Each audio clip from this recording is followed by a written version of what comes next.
America. Gene Seroka is with me. Gene, it's always, you and I, we need to talk when it's not a crisis. Let's agree that at the beginning, because we're always talking when it is a crisis, but this is a real one, isn't it? Do you fear, you see, you're not going to have a fuel shortage because there's enough fuel in the United States, but you are seeing the effects of the supply chain issues because of it. Good evening, Richard, and you're right. What we're seeing right now from the shipping industry is that they're taking alternate routes, trying to fill up their vessels with that all-important ship fuel, which has more than doubled in price over the last 3 weeks. And from our standpoint here, while fuel is available and we're catering to all the ships that come in, we're going to start to see some knock-on effects in the supply chain as well, where ports will start to get filled up with that cargo that normally goes out to the Middle East because all services have ceased. Now, Maersk, the CEO of Maersk, said to me on this program, as you see, that we may get to a situation where they have to tanker fuel between ports, as you were suggesting, because some ports simply will not have enough. Others will have some. Can you see that happening? Is it going to be as bad as that, do you think? Well, Vincent knows his business very well. Vincent Clark from Maersk, our friend and CEO. What we're seeing right now is that there are so many options on the table that companies are evaluating.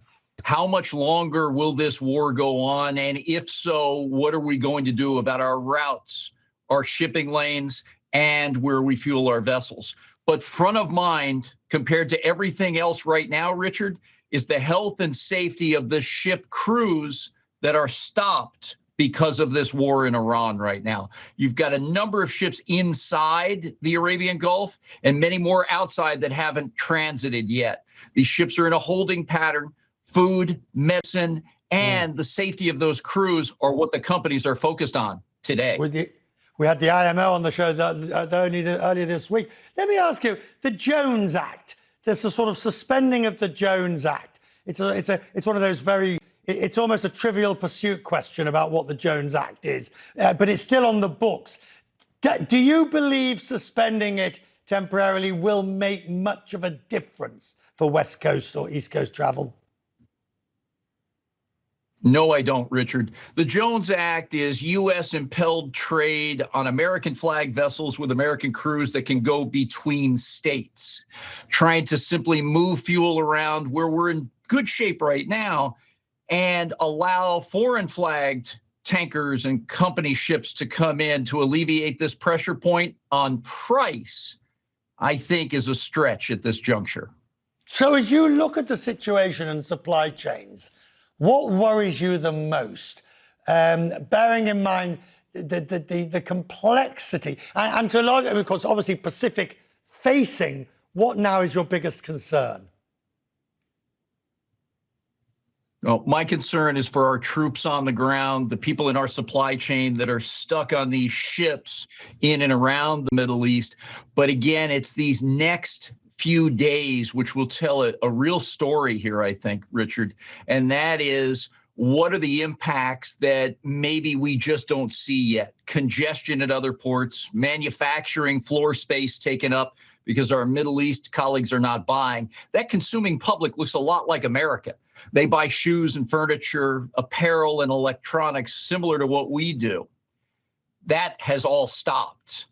And from there, with about 10% of world trade going in and out of the Middle East, Arabian Gulf, Red Sea, and East Africa, it's taking 99% of the attention from supply chain experts and company leadership to try to figure out what avenues will be available to them and how they can reroute all this cargo, ship, and crew talent during this unfortunate time in our history. The IEA has basically said everybody should do their own little bits. Turn down thermostats, drive slower. It's all got overtones of sort of wartime measures, which, of course, it is actually in a sense. But as you sum it up beautifully, Gene, when you say it just depends how long this lasts. And that is, when Jerome Powell uses the word uncertain 7 times in his news conference, that sums up the situation, doesn't it? It really does, Richard. And here's the added layer now. There's been so much to worry about: unique trade policy, tariffs, Supreme Court decisions, an economy that has been relatively soft with lower hiring of new jobs. Open jobs are only at about 6 million, and lack of capital investment due to the uncertainty on the policy side. Now we have this with additional rising prices and a market that's really important to so many of us for various reasons, from energy to consumers to exports of aluminum and fertilizer. Leadership in companies today have a very short planning horizon that's gotten even shorter over the last 3 weeks in trying to make decisions. Everyone at the family level is watching their budget closely. Here in California, I saw $7 per gallon gasoline on the west side of Los Angeles last night. Just unbelievable circumstances now that are putting pressure on American families and families around the world. I'm so grateful for you taking time in your busy day. And as I say, I do promise you, we need to come and visit you and talk when it's not a crisis. Gene, have a good weekend. Thank you, sir, for your time tonight. Thank you. Now, travelers are facing